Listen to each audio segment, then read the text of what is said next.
الحمدللہ سورہ فاتحہ کے بعد آج ہم سورہ بقرہ شروع کر رہے ہیں، اور جیسے کہ آپ سب جانتے ہیں سورہ بقرہ جو ہے وہ قرآن میں سورتوں کی ترتیب کے لحاظ سے سیکنڈ سورہ ہے، لیکن یہ نازل کب ہوئی تو یہ نزول کے لحاظ سے مکی صورتوں میں سے نہیں ہے بلکہ مدنی صورتوں میں سے ہے، اور مدینہ میں ہجرت کرنے کے بعد یہ پہلی سورہ ہے۔ ٹھیک ہے، مدینہ کے ابتدائی زمانوں میں یہ سورہ نازل ہوئی۔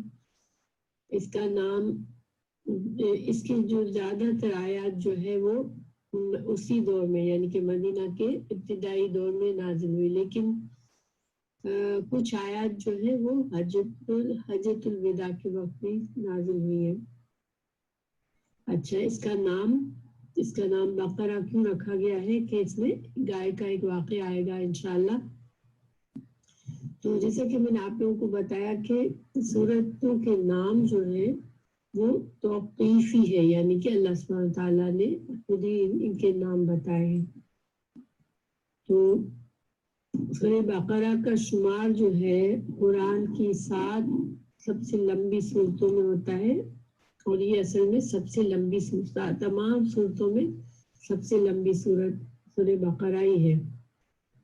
اور حدیث موجود ہے، من اخذ السبع وهو حبر، من اخذ السبع فهو حبر۔ کیا مطلب ہے اس کا؟ کہ جس نے یہ 7 صورتیں حاصل کر لی وہ بہت بڑا عالم دین بن گیا۔ یہ تفسیر ابن کثیر میں یہ موجود ہے۔ پھر اس صورت میں موعظہ یعنی کہ نصیحت اور احکامات کی بہت بڑی تعداد موجود ہے، اس وجہ سے اس کو سنام القرآن فرمایا گیا۔ صحیح مسلم۔ اور سنام القرآن کا کیا مطلب ہوتا ہے؟ قرآن کی چوٹی۔ ٹھیک ہے،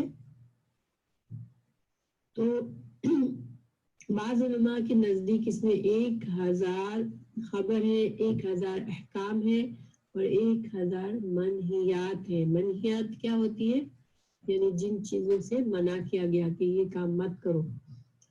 تو اس کے بارے میں ایک حدیث ہے کہ اس کی فضیلت کے بارے میں کہ جس گھر میں سورہ بقرہ پڑھی جائے اس میں شیطان داخل نہیں ہوتا۔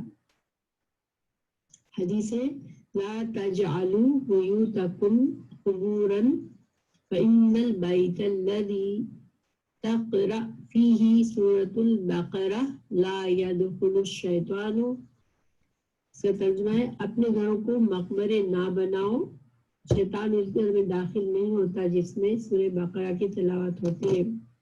یہ بھی صحیح مسلم کی حدیث ہے، اور ابن کثیر میں بھی اپنی تفسیر میں اس کو بیان کیا ہے۔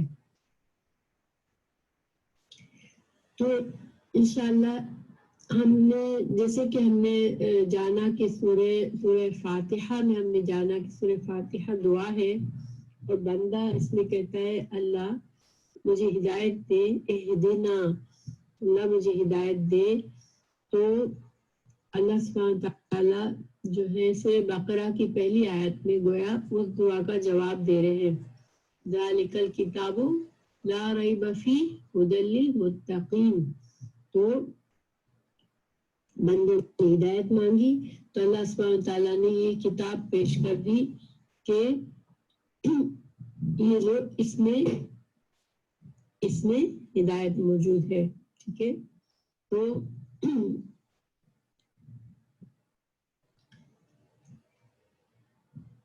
سورہ فاتحہ میں بندے نے انعام یافتہ لوگوں کا راستہ مانگا کہ اللہ مجھے وہ راستہ دکھا جو کہ تیرے انعام یافتہ بندے جس پر چلے اور کامیاب ہوئے۔ تو اللہ سبحانہ تعالیٰ ہم ابھی پڑھیں گے انشاءاللہ کہ سورہ بقرہ میں انعام یافتہ لوگوں کی یعنی کہ جو متقی ہیں، جو کامیاب لوگ ہیں، ان کے کچھ باتیں بتائی جائیں گی، ان کی کچھ صفات ہمیں بتائی جائے گی، اور ساتھ ہی ساتھ مغضوب علیہ اور ضالین کے بارے میں بھی آگے آئے گا۔ ٹھیک ہے، تو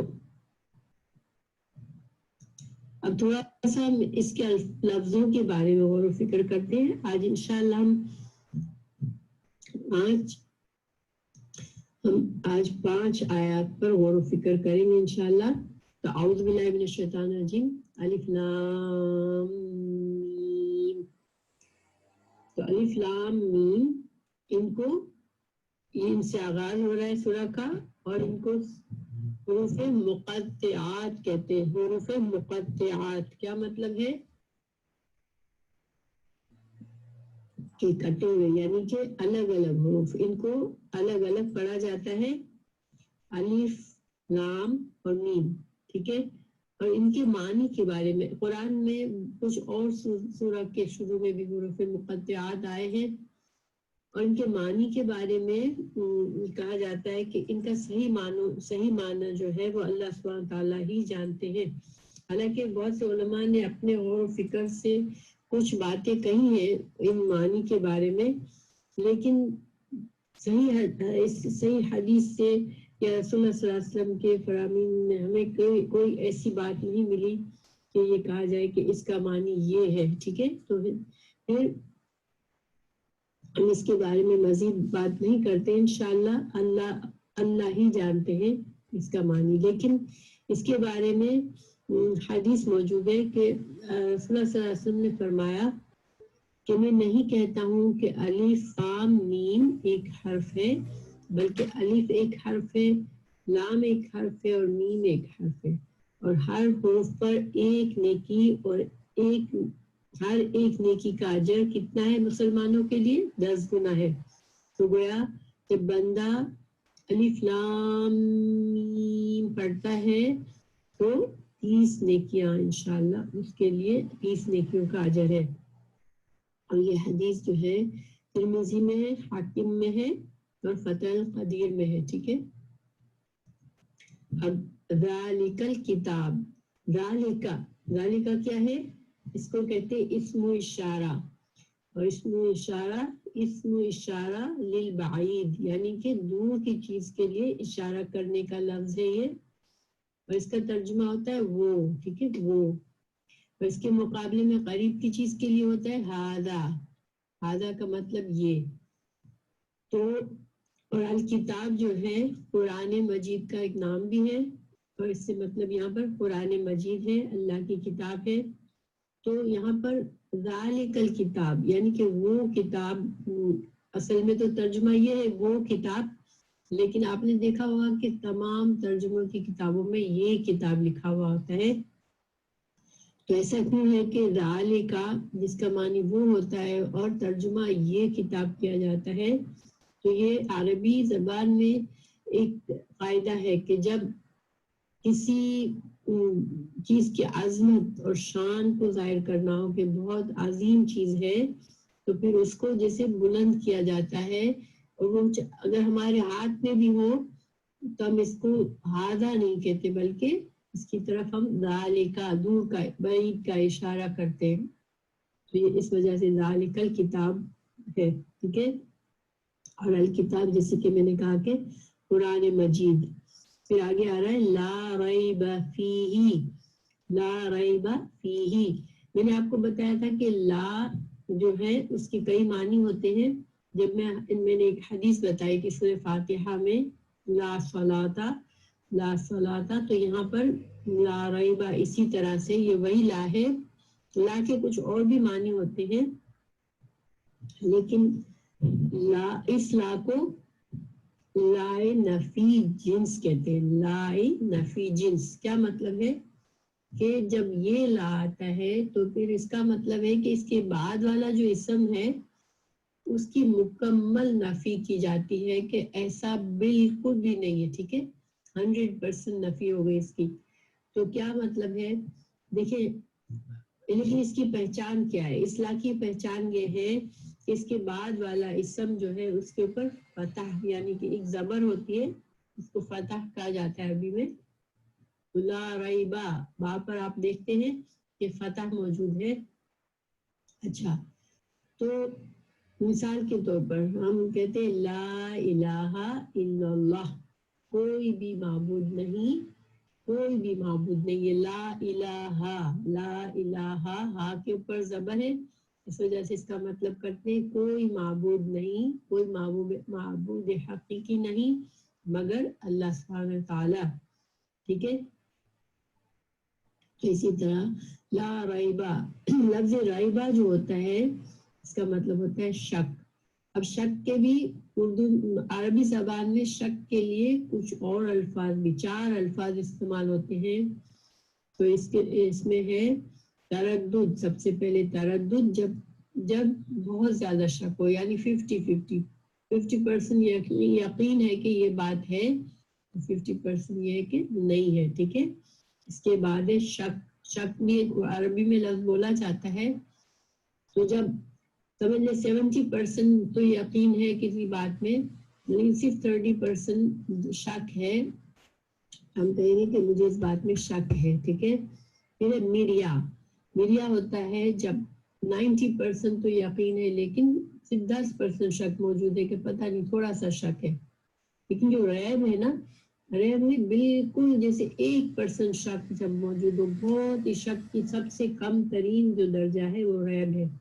تو جب یہ کہا گیا کہ لا ریبہ، لا ریب فیہ، اس کا مطلب ہے کہ اس کتاب میں اللہ سبحانہ تعالیٰ کی طرف سے اس کتاب کے نازل ہونے میں، یا یہ کتاب اللہ کی طرف سے ہونے میں اتنا سا بھی شک نہیں ہے، 1% بھی شک نہیں ہے. یعنی کہ 100% یہ بات ہے کہ یہ کتاب اللہ سبحانہ تعالیٰ ہی کی طرف سے ہے. ٹھیک ہے.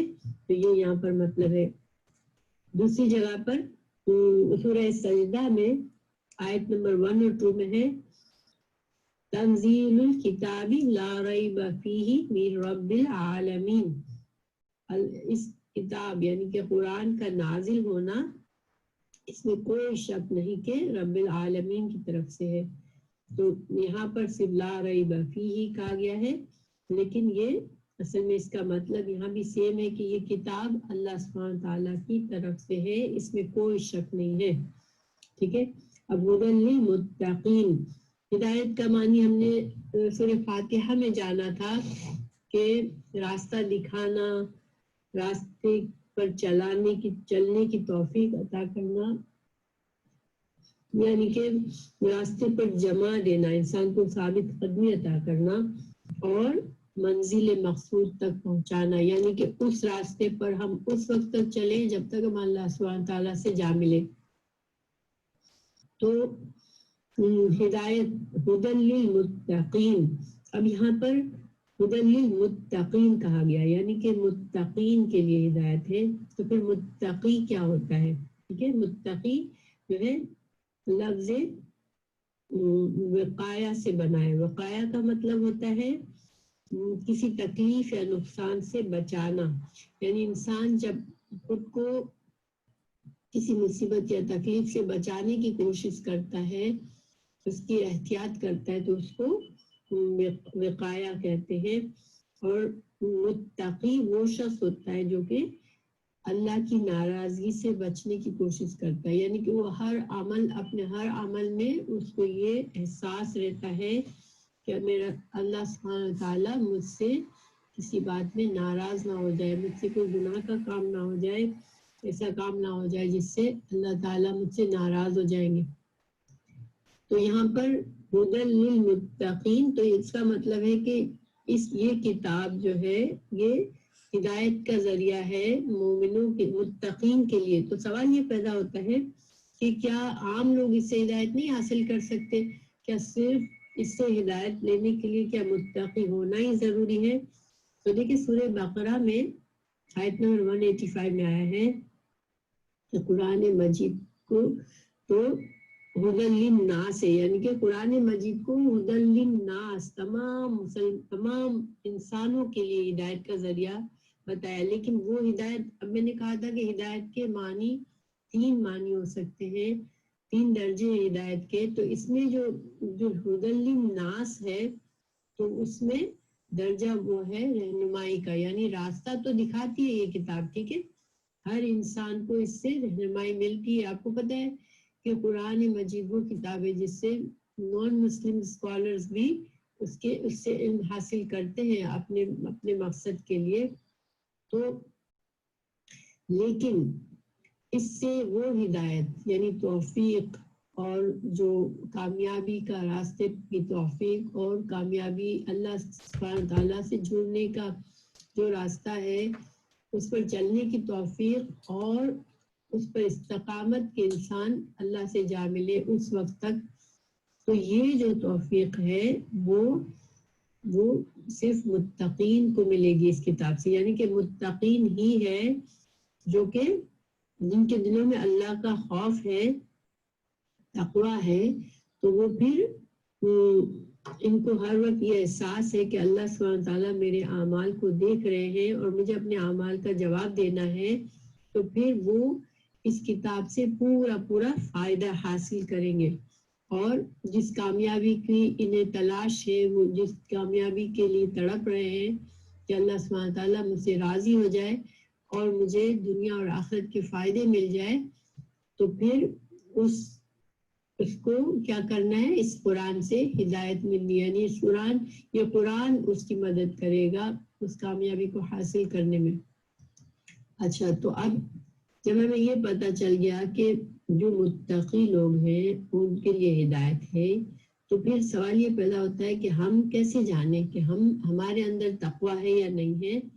تقوی متقی لوگ کون ہوتے ہیں، اس کو مزید وضاحت فرما دی گئی کہ الذین، وہ لوگ الذین جو ہوتا ہے وہ الذین، اور اس سے اور بھی بہت سے اس طرح کے الفاظ ہوتے ہیں جو کس لیے استعمال ہوتے ہیں، ان کو اسماء موصولہ کہتے ہیں۔ موصول کا مطلب جوڑنے والے، ٹھیک ہے، اور یہ پچھلی بات کو آگے جو الذی سے بعد میں جو کلام آ رہا ہوتا ہے اس سے جوڑتا ہے۔ تو یہاں پر الذین جمع کا صیغہ ہے، یعنی جمع ہے یہ الذی کی۔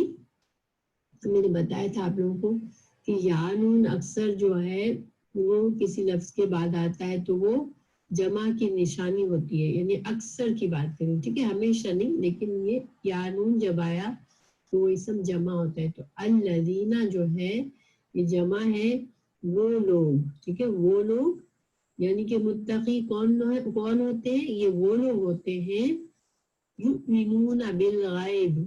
اب یہاں پر متقین کی پہلی صفت بیان کی جا رہی ہے کہ یہ وہ ہوتے ہیں جو ایمان لاتے ہیں غیب پر، ٹھیک ہے، یؤمنون، ہم ایمان تو کہتے ہیں، ٹھیک ہے نا، ہمیں معلوم ہے، لیکن اصل میں اس لغت میں اس کا کیا مطلب ہوتا ہے کہ ایمان سے مطلب ہوتا ہے کہ کسی چیز کو مان لینا، کسی چیز پر بھروسہ کر لینا، ٹھیک ہے، کسی چیز کی تصدیق کر دینا کہ ہاں ٹھیک ہے یہ ایسے ہی ہے، میں اس بات کو مانتا ہوں، ٹھیک ہے۔ تو ایمان، یؤمنون بالغیب، تو وہ کیا کرتے ہیں، متقی کی پہلی صفت کیا ہے، وہ غیب پر ایمان لاتے ہیں۔ اب غیب کیا ہے، غیب سے مراد وہ چیزیں ہیں جن کا ادراک، یعنی کہ جس کو ہم محسوس نہیں کر سکتے کہ یہ چیزیں موجود ہیں، یعنی ان کو ہم اپنی عقل سے نہیں پا سکتے، نہ اپنے حواس خمسہ یعنی کہ اپنی دیکھنے کی جو قوت ہے اس سے، سننے کی، ٹچ کرنے کی، محسوس کرنے کی، سننے کی، ان تمام خصوصیات سے، اور انسان اپنی عقل سے غیب کو نہیں پا سکتا، غیب کو نہیں پہچان سکتا، غیب کو نہیں دیکھ سکتا، ٹھیک ہے۔ تو یہ غیب سے مطلب جو ہے کیا ہے کہ ہمیں جو قرآن اور حدیث میں جو چیزیں بتائی گئی کہ ایسے ہے، جیسے کہ اللہ سبحانہ تعالیٰ کی ذات ہے، وحی کا نازل ہونا ہے، جنت ہے، دوزخ ہے، فرشتے ہیں، عذاب قبر ہے، حشر ہے وغیرہ، اس طرح کی جو چیزیں جو ہمیں صرف قرآن اور حدیث سے پتہ چلتی ہے، ورنہ ہمیں اپنی دنیا میں یہ چیزیں ہمیں سامنے نظر نہیں آتی، نہ ہم ان کو پہچان سکتے، نہ ہم اپنی عقل سے ان کا اندازہ لگا سکتے کہ یہ چیزیں موجود ہے۔ لیکن متقی کون ہوتا ہے، جس کو یہ ایمان ہوتا ہے کہ یہ سب حق ہے اور یہ ان کو حق ماننا جو ہے یہ ایمان کا حصہ ہے. ٹھیک ہے, کوئی مسلمان نہیں اپنے آپ کو مسلمان نہیں کہہ سکتا اگر وہ ان میں سے کسی چیز کو بھی جھٹلا دے کہ میں نہیں مانتا کہ فرشتے ہوتے ہیں, میں نہیں مانتا کہ دوزخ ہے, میں نہیں مانتا کہ قبر کے اندر بھی انسان کوئی عذاب یا خوشی محسوس کر سکتا ہے, راحت محسوس کر سکتا ہے, یا کوئی کہہ دے کہ میں نہیں مانتا کہ حشر میں اصل میں ہم کو دوبارہ زندہ کیا جائے گا اور ہمیں جمع کیا جائے گا. اگر کوئی بھی مسلمان یہ بنیادی عقائد ہے, ایک مسلمان کے لیے ضروری ہے, ایمان کا حصہ ہے یہ سب ماننا, اور اگر کوئی ان میں سے کسی چیز کا بھی انکار کرتا ہے تو اس کا مطلب ہے کہ وہ مومن نہیں ہے, وہ مسلمان نہیں ہے. ٹھیک ہے, تو یؤمنون بالغیب جو ہے یہ پہلی صفت بتائی گئی ہمیں متقین کی. پھر دوسری صفت یقیمون الصلاۃ, اقامت. یقیمو کا مطلب ہوتا ہے اقامت, اقامت یعنی کسی چیز کو کھڑا کرنا, اس طرح سیدھا کرنا کہ اس کے اندر کوئی قسم کی ٹیڑھ نہ رہے. ٹھیک ہے, اور جب ہم یہ کہا جاتا ہے کہ نماز کو قائم کرنا تو نماز کو پھر اس میں کچھ شرائط کے ساتھ نماز کو پڑھنا, یعنی کہ نماز میں اخلاص ہونا چاہیے کہ صرف اور صرف اللہ سبحانہ تعالیٰ کے لیے پڑھی جا رہی ہے, اس میں کسی قسم کا دکھاوا نہ ہو. نماز میں انسان کے دل میں خشوع اور خضوع ہو, یعنی کہ انسان غافل نہ کھڑا ہوا ہو بلکہ اس کا دھیان اللہ سبحانہ تعالیٰ کی طرف ہو کہ وہ اللہ سے سرگوشی کر رہا ہے. اچھا, پھر اللہ تعالیٰ نے دوسری جگہ فرمایا اقیم الصلاۃ لذکری, نماز کو میرے ذکر میری یاد کے لیے قائم کرو. یعنی کہ نماز کیا ہے, نماز بندے کی اللہ سبحانہ تعالیٰ سے ملاقات ہے. بندہ اس پر اپنے ماحول سے اپنے ارد گرد کی اس کو فکر نہیں ہوتی, وہ اللہ سبحانہ تعالیٰ کے سامنے کھڑا ہوا ہوتا ہے اور وہ اللہ سے سرگوشی کر رہا ہوتا ہے. تو نماز کی دوسری شرط کہ اس میں خشوع اور خضوع ہو. اچھا, تیسری شرط سنت کے طریقے سے ہو. دیکھیں نماز میں کچھ حرکات ہم کرتے ہیں, کچھ طریقہ ہوتا ہے, وضو کیا جاتا ہے, وضو شرط ہے نماز کے لیے. پھر پاکیزگی شرط ہے, انسان کے کپڑے پاکیزہ ہو, اس کا جسم ڈھکا ہوا ہو. جس طرح سے ہمارے عورتیں اگر ہیں تو عورتوں کے اوپر چادر ہو, اچھی طرح سے بال اور جسم پر چادر ہو عورت کے. تو نماز کا جو لباس, نماز کے لیے لباس کی جو پابندی ہے کہ انسان کا سطر چھپا ہوا ہو اور انسان کا لباس پاک صاف ہو, اس پر گندگی نہ ہو, نجاست نہ لگی ہوئی ہو اور باوضو ہو. پھر نماز کو اس کے وقت پر پڑھنا, یعنی مقررہ وقت جو ہے نمازوں کے ان میں پڑھنا. اور یقیم الصلاۃ میں باجماعت نماز کا مفہوم بھی آ جاتا ہے. ٹھیک ہے, انسان صف بندی کرتا ہے باجماعت نماز کے لیے اور جب نماز پڑھتا ہے تو یہ بھی اس میں آ جاتا ہے. تو دیکھیں ایک بات یہاں سمجھنے کی ہے کہ قرآن میں کہیں بھی نماز کے لیے یہ نہیں کہا کہ وہ نماز پڑھتے ہیں یا نماز پڑھو. ہمیشہ قیام کے ساتھ ہے کہ نماز کو قائم کرنے کی بات کی گئی ہے. تو اس کا کیا مطلب ہے کہ اگر انسان نماز تو پڑھتا ہے ٹھیک ہے, لیکن ان شرائط میں سے کچھ بھی اس کے اندر کمی ہے, جیسے وہ کبھی کبھار پڑھتا ہے, وقت کا خیال نہیں کرتا, وضو کا خیال نہیں رکھتا, پاکیزگی کا خیال نہیں رکھتا, اس کا دل جو ہے وہ نماز میں اللہ کی طرف ہونے کی بجائے ہر طرف وہ تمام قسم کی سوچوں میں لگا ہوا ہوتا ہے, ہر طرف دیکھ رہا ہوتا ہے, نظریں ادھر ادھر پھرا رہا ہوتا ہے, تو پھر وہ نماز قائم نہیں کر رہا. ٹھیک ہے, وہ نماز صرف پڑھ رہا ہے. وہ یہ نہیں کہہ سکتا کہ میں نماز قائم کرتا ہوں, بلکہ نماز پڑھتا ہے وہ. تو اس میں فرق ہے.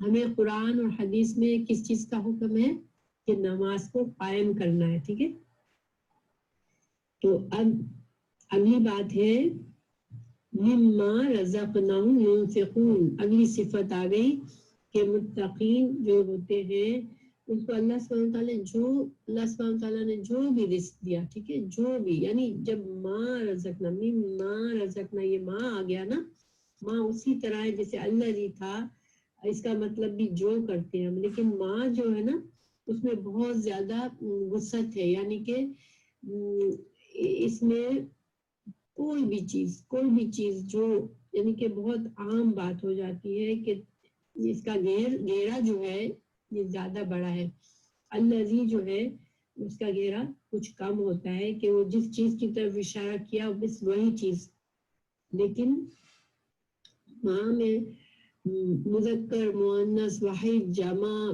کسی چیز ہر چیز آ جاتی ہے، ٹھیک ہے۔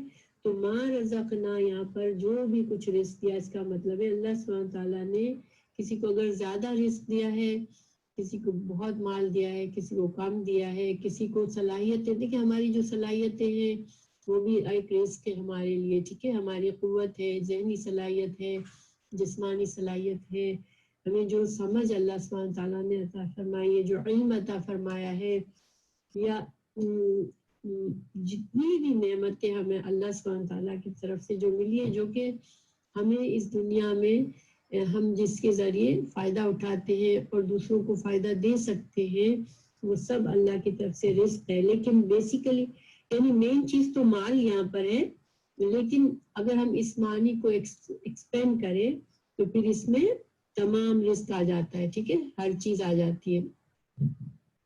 مگر مال اگر ہم دیکھیں تو پھر مال کے لحاظ سے اس میں زکوٰۃ جو کہ فرض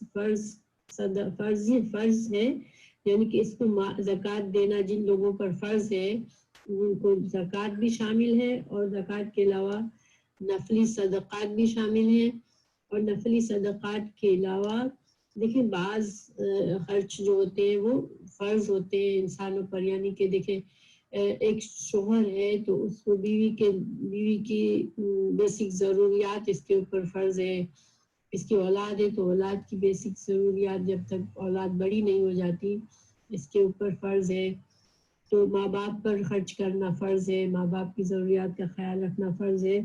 تو یہ سارے صدقات جو ہے یہ سارے انفاق کا مطلب ہوتا ہے خرچ کرنا، نفق، تو یہ ساری چیزیں فرض صدقات آ جاتی ہے۔ پھر نفلی صدقات انسان اپنی خواہش اور اپنی مرضی سے جو کرتا ہے وہ نفلی ہوتی ہے، جس کا اللہ سبحانہ تعالیٰ نے حکم تو نہیں دیا کہ خاص یہ اتنا پیسہ دو اتنا دو، لیکن جتنا بھی اللہ نے دیا ہے اس سے انسان دے، یہ نہ کہے کہ میرے پاس تو کم ہے، اگر کم ہے تو کم میں سے بھی تھوڑا سا دے دے۔ اللہ سبحانہ تعالیٰ تو نیتوں کو دیکھتا ہے، مقدار کو نہیں دیکھتا۔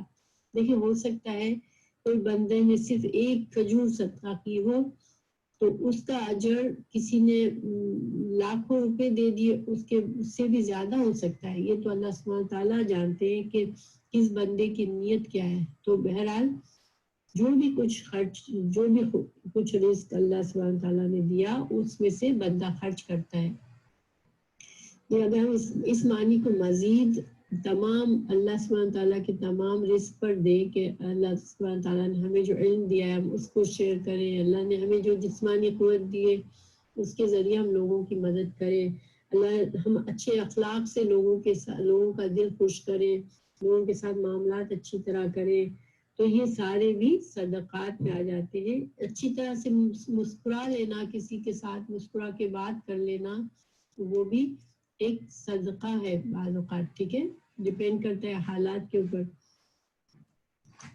اب آگے صفت بتائی گئی والذین یؤمنون بما انزل الیک وما انزل من قبلک، تو یہ اب اگلی ایک صفت یہ آ گئی کہ جو کچھ بھی رسول اللہ صلی اللہ علیہ وسلم پر نازل کیا اللہ سبحانہ تعالیٰ نے، یعنی کہ وہ کیا ہے، ہم جانتے کہ قرآن ہے اور رسول اللہ صلی اللہ علیہ وسلم کی جو بھی ٹیچنگز ہے یعنی کہ احادیث ہے، تو ایک متقی ان سب پر ایمان لاتا ہے کہ یہ برحق ہے، اللہ کی جانب سے ہے، ٹھیک ہے۔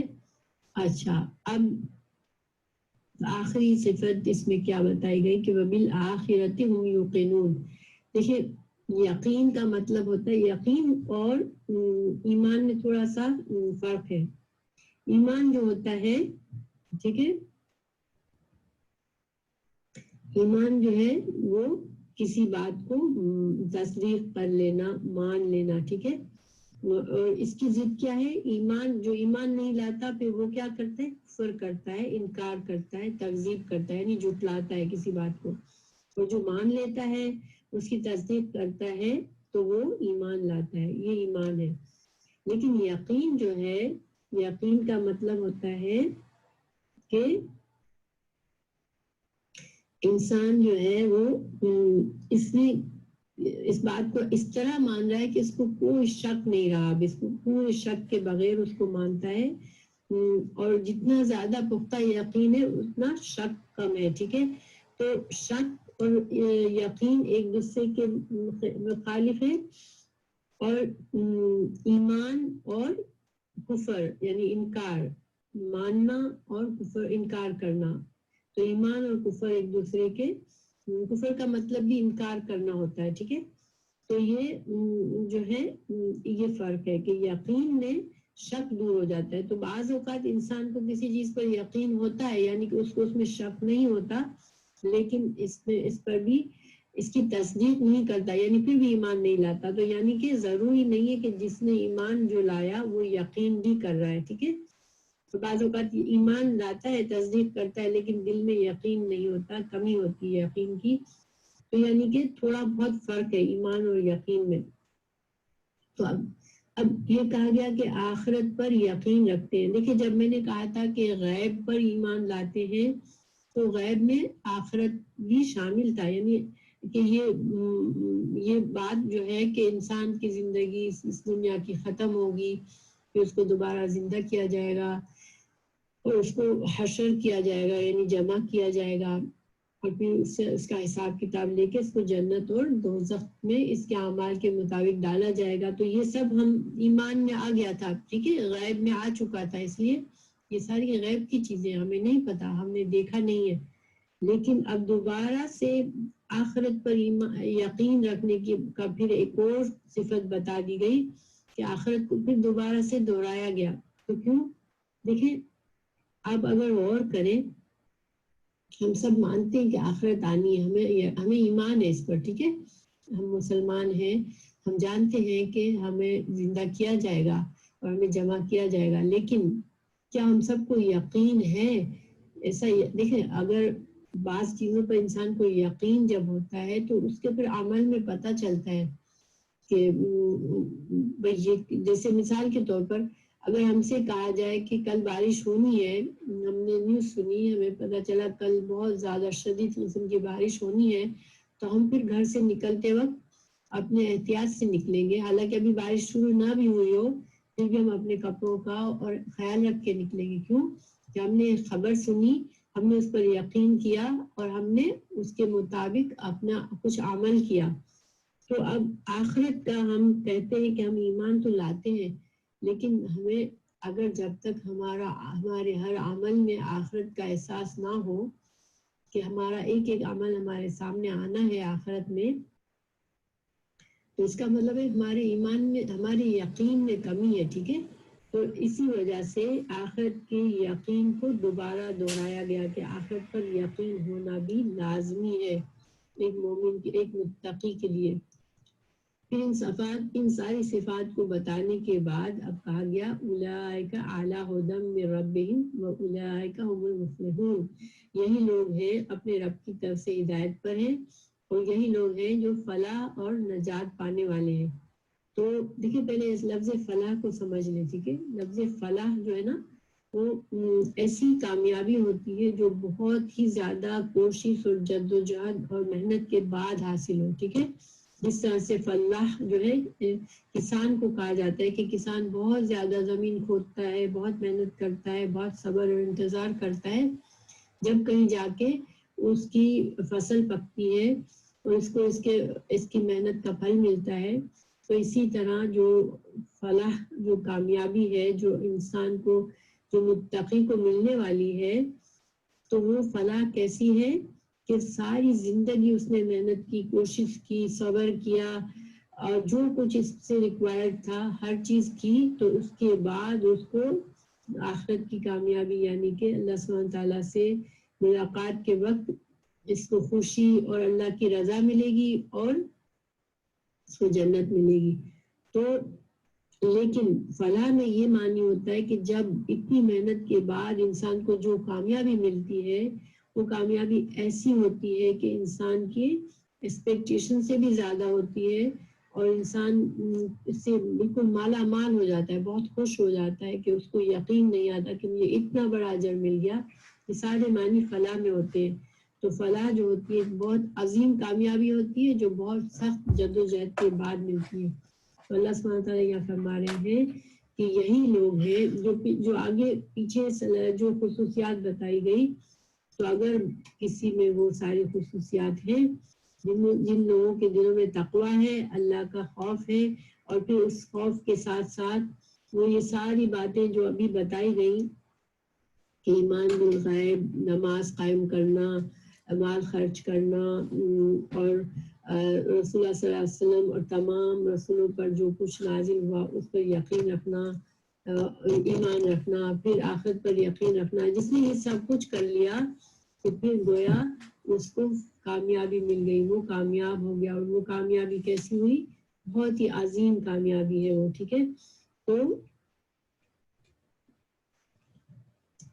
اور اس کامیابی میں صرف آخرتی کی کامیابی نہیں ہے، دیکھیں دنیا میں تو خیر اللہ سبحانہ تعالیٰ نے لوگوں کا رزق مقرر کیا ہوا ہے، انسان کو ملتا ہے جو اس کے لیے لکھا ہے اللہ نے، لیکن ایک متقی کے لیے جب وہ ان خصوصیات کو اپنا لیتا ہے جو اللہ سبحانہ تعالیٰ نے بتائی ہے، تو دنیا میں چاہے وہ غریب ہو، چاہے امیر ہو، چاہے کسی طرح کے بھی اس کی حیثیت ہو، لیکن اس کو ایک سکون اور اطمینان ضرور ہوگا، اس لیے تو اس کو احساس ہوگا کہ وہ اللہ سبحانہ تعالیٰ سے قریب ہے اور وہ اللہ کی رضا میں راضی ہوگا۔ تو مومن کے لیے، متقی کے لیے اصل میں صرف آخرت کی کامیابی نہیں ہے، دنیا کی بھی کامیابی ہے، ٹھیک ہے۔ اس لیے کہ دیکھیں دنیا میں انسان کی جو آپ دیکھیں کہ زیادہ تر اگر آپ پوچھیں لوگوں سے کہ اس کو کیا چیز چاہیے، تو اصل تو ہر انسان کو سکون اور اطمینان چاہیے ہوتا ہے دنیا میں، کہ اس کے پاس جو کچھ ہے وہ ایسا ہو کہ اس کو اس پر یہ اطمینان ہو کہ ہاں میں خوش ہوں۔ تو ایک مومن اور ایک متقی انسان جو ہے وہ دنیا میں بھی مطمئن ہوتا ہے، تو اس کو دنیا کی بھی اصل میں کامیابی حاصل ہوتی ہے، لیکن آخرت کی کامیابی تو سبحان اللہ وہ تو اصل کامیابی اور زندگی کا مقصد ہی وہی ہے کہ آخرت کی کامیابی انسان حاصل کر لے۔ اچھا ایک پوائنٹ میں ذرا سا بھول گئی، صحیح طرح سے بتانا کہ کہا گیا کہ وہ رسول اللہ صلی اللہ علیہ وسلم پر بھی ایمان لاتے ہیں، جو کچھ آپ صلی اللہ علیہ وسلم کو دیا گیا اس پر، اور جو دوسرے انبیاء پر۔ تو جب دوسرے ہمیں قرآن اور حدیث پر تو ایمان کے ساتھ ساتھ عمل بھی کرنا ہے، ٹھیک ہے، لیکن دوسرے انبیاء کے بارے میں ہمیں کیا ایمان لانا ہے کہ ان کو جو کتابیں دی گئی، ان کو جو شریعتیں دی گئی وہ بھی اللہ سبحانہ تعالیٰ کی طرف سے تھی اور وہ حق تھی، ٹھیک ہے، یہ ایمان لانا ہے ان کے لیے۔ تو الحمدللہ دیکھیں یہاں پر ہم جو ہے تو سبحان اللہ ہم نے قرآن اور حدیث سے ان آیت کا تھوڑا مفہوم سمجھا، ٹھیک ہے، لیکن اب ذرا سا غور و فکر کرتے ہیں ان آیت پر کہ یہاں پر ہم نے اگر ہم ان چیزوں کو دیکھیں، ٹھیک ہے، جو کچھ ہمیں بتایا گیا کہ ایمان لانا، غیب پر ایمان لانا، نماز پڑھنا، صدقہ کرنا، رسولوں کو ماننا، آخرت پر یقین رکھنا، تو ہم اگر میں آپ سے پوچھوں کہ اچھا تو پھر کیا آپ سب میں اور مجھ میں اور تمام مسلمان جو ہم جن کو دیکھتے ہیں کیا ہم سب یہ چیزیں کرتے ہیں؟ تو ہم کہیں گے ہاں یہ تو ہم سب کرتے ہیں، اس کا مطلب ہے ہم سب متقی ہیں اور ہم سب کامیاب لوگ ہیں اور جنت ہمارے لیے پکی ہے۔ تو دیکھیں اصل میں ایمان کے بھی درجے ہوتے ہیں، ٹھیک ہے، ایمان یہی بس کنڈیشن تو یہی ہے کہ یہ جو چیزیں بتائی گئی یہ کرنی ہے، ٹھیک ہے، لیکن ان میں کوالٹی ہوتی ہے، ٹھیک ہے، مختلف لوگوں کے ایمان کی کوالٹی ہوتی ہے، ایمان کا درجہ ہوتا ہے۔ مثال کے طور پر سب سے ہائیسٹ ایمان جو ہے ان کا ہوتا ہے وہ انبیاء کا ہوتا ہے، ہمارے پیارے رسول صلی اللہ علیہ وسلم، ہم کہیں گے کہ ان کا ایمان سب سے زیادہ تھا، ٹھیک ہے، تو پھر ان کے بعد صحابہ کرام کا، ان کے بعد کے لوگوں کا، پھر جو آہستہ آہستہ جو وقت زمانے کے ساتھ ایمان کا لیول بدلتا گیا. ٹھیک ہے. تو ایمان جو ہے صرف ایمان کیا ہوتا ہے؟ ایمان جو ہوتا ہے وہ کسی چیز کو دل سے ماننا، پھر زبان سے اقرار کرنا، پھر اس کے مطابق عمل کرنا. دیکھیں مثال کے طور پر میں نے ابھی تھوڑی دیر پہلے بھی کہا کہ ہم دنیا میں بھی ہم ایمان لاتے ہیں غیب پر. دیکھیں اگر ہم مثال کے طور پر ہم ڈرائیو کر رہے ہیں اور اب ہمیں ریڈیو آن ہے ہمارا، ہمیں کہا جاتا ہے کہ فلاں ہائی وے پر ایکسیڈنٹ ہوا ہے اور وہاں پر راستہ بند کیا گیا ہے، تو ہم فوراً سے اپنا راستہ بدل لیتے ہیں. حالانکہ ہم نے تو وہ نہیں دیکھا، ہمارے لیے تو غیب ہی ہے نا، لیکن ہم سے کہا گیا کہ یہ ایسا ہے اور ہم نے سنا اور اس پر ایمان لائے. اور ہم نے ایمان کی تصدیق کیسے کی؟ کہ ہم نے راستہ بدل دیا اپنے، تاکہ ہم اس راستے کو اوائڈ کریں. اسی طرح ہمیں خراب موسم کی فورکاسٹ آتی ہے تو ہمیں تو نہیں پتا ہوتا، ہم نے تو نہیں دیکھا، لیکن ہم اس پر ایمان لاتے ہیں کہ ہاں ٹھیک ہے، یہ لوگ اپنی ریسرچ کرتے ہیں اور ہمیں بتاتے ہیں تو یہ صحیح بات ہے. تو ہم پھر کیا کرتے ہیں کہ ہم اپنا اس لحاظ سے تیاری کے ساتھ گھر سے نکلتے ہیں. اسی طرح ہم نیوز سنتے ہیں تو اب ہم اس سے بڑے کانفیڈنس سے اسی نیوز کو ہم لوگوں کو بتاتے ہیں. کیوں؟ ہم نے تو ان چیزوں کو نہیں دیکھا ہوتا ہے، لیکن ہم کیوں بتاتے ہیں کہ ہمیں جو بات بتائی جاتی ہے ہم اس پر ایمان لاتے ہیں، ہم یقین کر لیتے ہیں. تو ہمیں آخرت کی باتیں جو بتائی گئی، غیب کی باتیں بتائی گئی، تو اگر ہم کہیں گے ہاں ہمیں تو اللہ پر ایمان ہے کہ اللہ موجود ہے، پر ہمارا عمل دیکھیں کہ ہمیں پتہ کیسے چلے گا کہ ہمارا ایمان کا درجہ کیا ہے؟ ہمارے عمل سے پتہ چلے گا. اللہ سبحانہ تعالیٰ جو ہے وہ ہے، اللہ نے ہمیں پیدا کیا ہے، اللہ ہمیں جانتے ہیں، اللہ ہمیں دیکھتے ہیں، ہماری ایک ایک بات کو سنتے ہیں، ہمارے دل میں کیا ہو رہا ہے، ہم کیا سوچے، وہ اللہ سبحانہ تعالیٰ جانتے ہیں. تو کیا ہمیں اللہ پر ایسا یقین ہے کہ ہم جو ہے ہمارا ہر عمل کرتے وقت ہمیں خیال ہو، احساس ہو کہ اللہ سبحانہ تعالیٰ میرے اس عمل کو پسند کریں گے یا نہیں کریں گے؟ تو اس کے بعد ہم اس چیز کو چھوڑ دیں جو ہمیں پتا ہے کہ اللہ سبحانہ تعالیٰ اس کو ناپسند کریں گے، اور ہم وہ کام کریں جو اللہ پسند فرمائیں گے. تو نہیں، ہمارے اعمال میں ہمیں ہر وقت یہ احساس نہیں ہوتا. ہم کس کی بات سن رہے ہوتے ہیں؟ ہم اپنے نفس کی بات سن رہے ہوتے ہیں. ہمیں ٹھیک ہے احساس ہے کہ اللہ سبحانہ تعالیٰ ہے، لیکن ہمارا ایمان کا ہمارا وہ درجہ نہیں ہے جو ہمیں ہر وقت اس احساس میں رکھے کہ اللہ سبحانہ تعالیٰ ہماری ہر چیز کو سے واقف ہے، ہر چیز دیکھ رہے ہیں. اسی طرح دیکھیں کہ ہم کہتے ہیں کہ ہمیں فرشتوں پر بھی یقین ہے کہ فرشتے ہیں. اچھا، تو پھر دیکھیں فرشتوں کے بھی کچھ کام ہیں. ہمیں پتہ ہے کہ فرشتے بہت سے کام کرتے ہیں. مثال کے طور پر ہمارے دونوں سائڈ پہ کرامن کاتبین ہیں جو کہ ہمارے ایک ایک عمل، ایک ایک چیز کو لکھ رہے ہیں، ہمارے لیے ہمارا اعمال نامہ تیار کر رہے ہیں. تو کیا ہم ہر عمل سے پہلے یہ سوچتے ہیں کہ ہمارا تو ایک ایک عمل، ایک ایک سوچ لکھی جا رہی ہے، ایک ایک بات لکھی جا رہی ہے، ایک لفظ میرے منہ سے نکلتا ہے وہ لکھا جا رہا ہے. تو مثال کے طور پر اگر ہم دنیا میں ہمارے ساتھ کوئی ہوتا ہے، لوگوں کے سامنے ہوتے ہیں، تو ہمارا ایک خاص رویہ ہوتا ہے، ایک عمل ہوتا ہے، ایک طریقہ ہوتا ہے جو کہ ہماری ایک امیج ہوتی ہے جس کے مطابق ہم ہوتے ہیں لوگوں کے سامنے. لیکن جب ہمارے پاس کوئی بھی نہیں ہوتا، جب ہم بالکل تنہا ہوتے ہیں، تو ہمارا ایک اور رویہ ہوتا ہے جو ہمارے صرف اپنی ذات کے ساتھ ہوتا ہے، جس کو ہر انسان کے ساتھ جو ہوتا ہے نا اپنا ایک اپنا الگ سے اپنا ہوتا ہے، اپنا باطن ہوتا ہے اور ایک اس کا ظاہر ہوتا ہے. لیکن اللہ سبحانہ تعالیٰ کے سامنے تو ہمارا ظاہر اور باطن سب کھلا ہوا ہے. تو ہمیں پھر جس طرح ہمیں لوگوں کا احساس ہوتا ہے کہ لوگوں کے سامنے ہمارا ایک سرٹن بیہیویئر ہوتا ہے، ایک اسٹینڈرڈ ایک خاص اسٹینڈرڈ مینٹین رکھتے ہیں ہم، تو پھر ہم اللہ سبحانہ تعالیٰ کی موجودگی کا کیا وہ احساس ہمارے پر ہوتا ہے؟ یا فرشتوں کا ہوتا ہے کہ فرشتے تو ہماری ہر بات لکھ رہے ہیں؟ تو ہمارا ایمان اتنا مضبوط ہے کہ ہمیں ہر لمحے یہ احساس ہو کہ ہم کو دیکھا جا رہا ہے، دو فرشتے ہماری ایک ایک بات کو لکھ رہے ہیں. اسی طرح دیکھیں ہم کہتے ہیں کہ ہاں ہم تو وحی پر یقین رکھتے ہیں، تو پھر وحی کیا ہے؟ وہی قرآن اور حدیث ہے جو کہ ہمیں زندگی کے ہر پہلو میں ہماری رہنمائی کرتی ہے.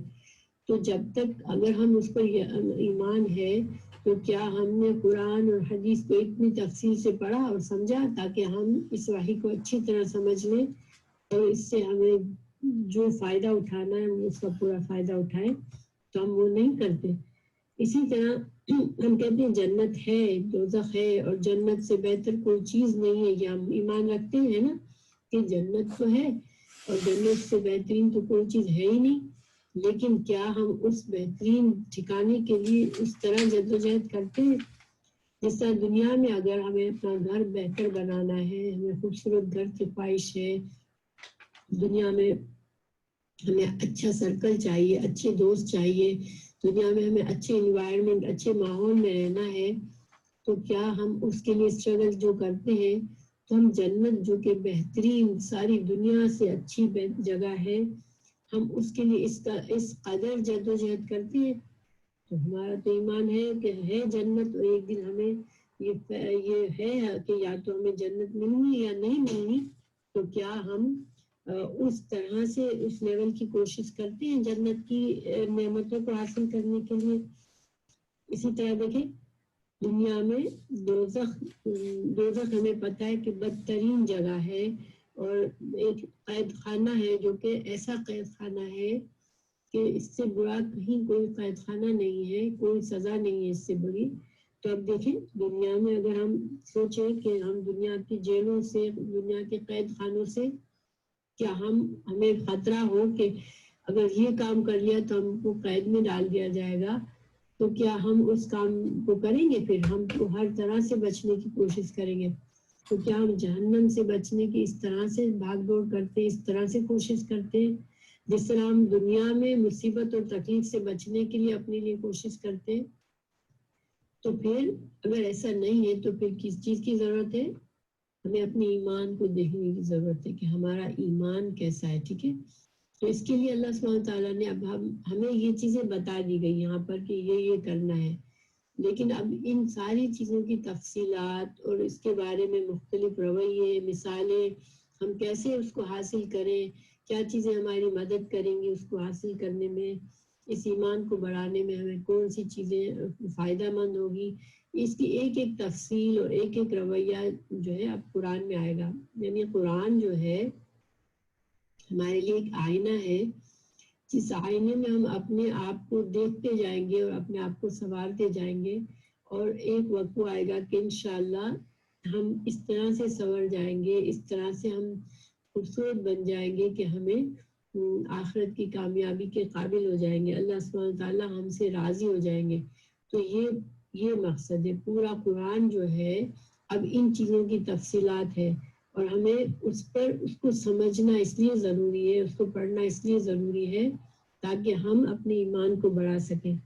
اور ہمارا ایمان، ہم نے دعا مانگی تھی کہ انعامت علیہم، جن لوگوں پر تو نے انعام کیا اللہ ہمیں اس راستے کی ہدایت دے، اس پر چلا. تو اب ہمیں قرآن ہمیں بتائے گا کہ یہ انعام یافتہ لوگوں کے کردار کیسا تھا. ہمیں مثالیں دی جائیں گی قرآن میں، تو ہم اس طرح سے سیکھیں گے کہ ہاں ہمیں یہ کرنا ہے اور ایسا بننا ہے، اور انشاءاللہ ہمیں وہ درجے حاصل کرنے ہیں کہ وہ اللہ سبحانہ تعالیٰ ہم سے راضی ہو جائے. اسی طرح ہم کہتے ہیں کہ نماز تو ہم پڑھتے ہیں، لیکن نماز ہم پڑھتے ہیں لیکن نماز کو ہمیں قائم کرنا سیکھنا ہے. ٹھیک ہے، اور وہ جب ہی آئے گا جب ہمارے دلوں میں اللہ سبحانہ تعالیٰ کا تقویٰ بڑھے گا، اور تقویٰ بھی ہمیں اسی وقت بڑھے گا جب ہم قرآن سے جڑ جائیں گے. پھر دیکھیں ہم کہتے ہیں ہم تو انفاق فی سبیل اللہ کرتے رہتے ہیں، ہم صدقات دیتے ہیں، ہم زکوٰۃ دیتے ہیں، لیکن کیا ہم ان صدقات اور زکوٰۃ کے جو بھی ہم خرچ کرتے ہیں، کسی کے ساتھ صلاحیتوں سے مدد کرتے ہیں، کیا ہم ان اپنے اس نیکیوں کے اجر کی حفاظت کرتے ہیں؟ کیا ہم ایسا تو نہیں کرتے کہ ہم احسان جتا کر اپنے ثواب کو کم کر دیتے ہیں، یا ہم جس کے ہم نے کچھ فیور کیا، جس کو ہم نے کچھ دیا، ہم اس کو اپنے سے کمتر سمجھنے لگتے اور تکبر میں مبتلا ہو جاتے ہیں. یا پھر ہم سب سے بڑی چیز کہ ہم ریاکاری کر بیٹھتے ہیں کہ ہم لوگوں کو دکھانے کے لیے وہ نیکیاں کرتے ہیں، تو وہ تو پھر شرک ہو گیا اور اس کی تو سزا ہے، اللہ سبحانہ تعالیٰ اس سے ہمیں بچائے۔ تو پھر ہم چاہے جو کچھ ہمیں ایسا لگتا ہے بظاہر کہ ہم یہ سب کچھ کر رہے ہیں، لیکن ہمیں غور و فکر کرنا ہے، اپنے اندر جھانکنا ہے اور قرآن کے آئینے میں جج کرنا ہے، اس لیے کہ اصل تو اللہ سبحانہ تعالیٰ کے پاس ہمارے اعمال پیش ہونے ہیں اور اسی کی وہی ہمیں پاس اور فیل کا اسی کو ہمیں نتیجہ ہمیں بتانا ہے۔ جیسے دنیا میں دیکھیں، دنیا میں بھی تمام ہم جو اسکولوں کا سسٹم ہوتا ہے، اسکول میں جاتے ہیں تو تمام اسٹوڈنٹس کا لیول ایک نہیں ہوتا، کچھ جو ہے ان کے فیلنگ مارکس ہوتے ہیں، تو کچھ کے جسٹ بیئرلی پاسنگ مارکس ہوتے ہیں، تو کچھ جو ہوتے ہیں وہ ٹاپ مارکس ہوتے ہیں، ٹاپ لیول کے مارکس ہوتے ہیں۔ تو یہ اسی طرح سے ہے کہ انسانوں کو بھی درجے ہیں اور ہمیں کم از کم ہمیں ہر وقت یہ کوشش کرنی ہے کہ اللہ نہ کرے ہم فیلنگ درجے پر نہ پہنچ جائیں۔ دیکھیں جس نے بھی کلمہ پڑھا اور ایمان لایا تو اللہ سبحانہ تعالیٰ کا یہ فرمان ہے کہ وہ ایک دن جنت میں ضرور جائے گا، ٹھیک ہے؟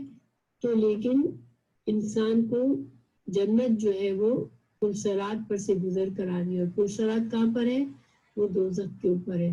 تو گویا انسان جب اس کے اعمال کے لحاظ سے پرسرات پار کر سکے گا، تو اگر ہمارے پاس گناہوں کا ایک بوجھ ہمارے اوپر ہے، ہماری نیکیاں اتنی کم ہے، تو اللہ نہ کرے اگر اس پرسرات سے وہ ایمان والے بھی گریں گے اور دوزخ میں بھی جائیں گے اور اپنے گناہوں کی سزا بھگتنے کے بعد پھر آخر کار جنت میں جائیں گے۔ لیکن مومن کو کیا کرنا چاہیے کہ اس کو لیول اپنا ایکسپیکٹیشن اپنی بڑھانی چاہیے کہ مجھے جس طرح دنیا میں زیادہ سے زیادہ بہترین مارکس چاہ رہے ہوتے ہیں، اسی طرح ہمیں بہترین اعمال کرنے تاکہ پرسرات سے بھی ہم تیزی سے پار کر کے جنت میں پہنچ جائے، ٹھیک ہے انشاءاللہ۔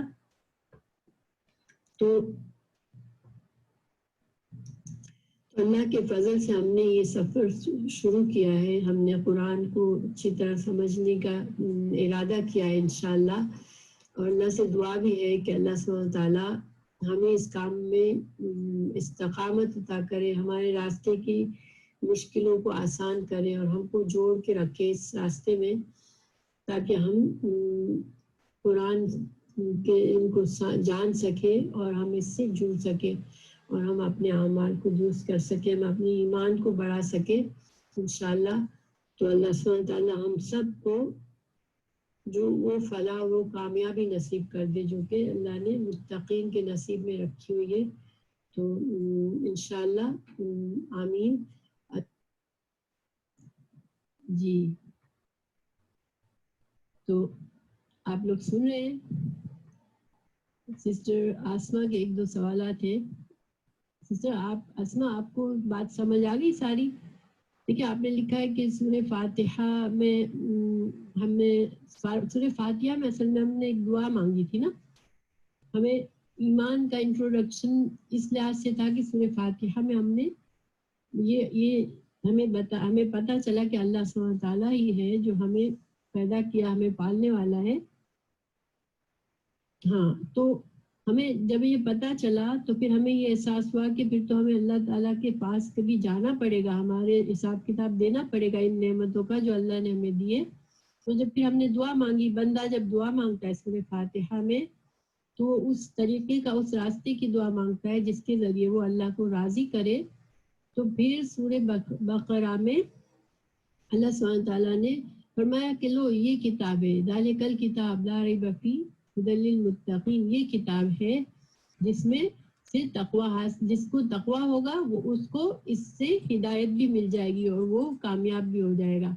تو اب انشاءاللہ ہم جیسے جیسے آگے بڑھیں گے نا، ہاں تو اب جیسے جیسے آگے بڑھیں گے، اب اللہ سبحانہ تعالیٰ نے ہمیں کچھ خصوصیات وہ بتائیں جس کی ہمیں اسٹرگل کر کے وہ خصوصیات اپنی بہترین سے بہترین بنانی ہے، اور پھر جی بالکل، اور پھر اس کے بعد انشاءاللہ اللہ سبحانہ تعالیٰ ہمیں کچھ اور چیزیں بتائیں گے کہ کچھ ایسے رویے بتائیں گے کہ جو لوگ جن سے اللہ ناراض بھی ہو گیا، کہ جنہوں نے ایمان نہیں لائے، انہوں نے حق کو سمجھا، پھر نہیں قبول کیا، پھر مختلف چیزیں. انشاءاللہ یہ جو شروع کی آیات ہے بہت امپورٹنٹ ہے. تو اب آج کا لیسن آپ لوگوں کے لیے کلیئر تھا. ہاں، اور ایمان جو ہے، ایمان دیکھیں، ایمان صرف زبان کا نہیں ہوتا، ٹھیک ہے، زبان سے صرف ایمان نہیں ہوتا. ایمان ہوتا ہے جب انسان کو کوئی حق نظر آئے، کوئی صحیح بات نظر آئے، تو اس کے دل میں محسوس ہو کہ ہاں یہ تو سچی بات ہے نا. تو پھر جب اس کے دل میں یہ بات آئی تو وہ زبان سے کہے کہ ہاں یہ سچ ہے، ٹھیک ہے، اقرار کر لیا. اور پھر جب اقرار کیا تو پھر فوراً اس کے عمل میں بھی آنا چاہیے کہ بھائی اب میں نے مان لیا، یہ ایمان لے آیا میں، تو پھر مجھے پروف بھی دینا ہے. کیونکہ دنیا میں بھی دیکھیں کہ ہمیں کوئی کہتا ہے کہ وہ ہماری بہت کیئر کرتے ہیں، وہ ہمیں بہت اچھا سمجھتے ہیں، لیکن جب بھی ہم سے معاملہ کریں، جب بھی غلط معاملہ کریں اور ہم کو تکلیف دینے والی بات کریں، تو پھر ہم کو اس کی بات کا یقین آئے گا کہ وہ ہم سے بہت کیئر کرتے ہیں، ہماری بہت پیار کرتے ہیں، ہماری عزت کرتے ہیں. جبکہ ان کا عمل ایسا ہو کہ ہمیشہ ہمارے ساتھ کچھ نہ کچھ غلط حرکت کر جائے، تو پھر ہم کو یقین تو نہیں آتا نا. جب بھی کوئی بات زبان سے کہی جاتی ہے تو اس کو عمل سے اس کو پروف کرنا ہوتا ہے نا، جبھی تو تصدیق ہوتی ہے.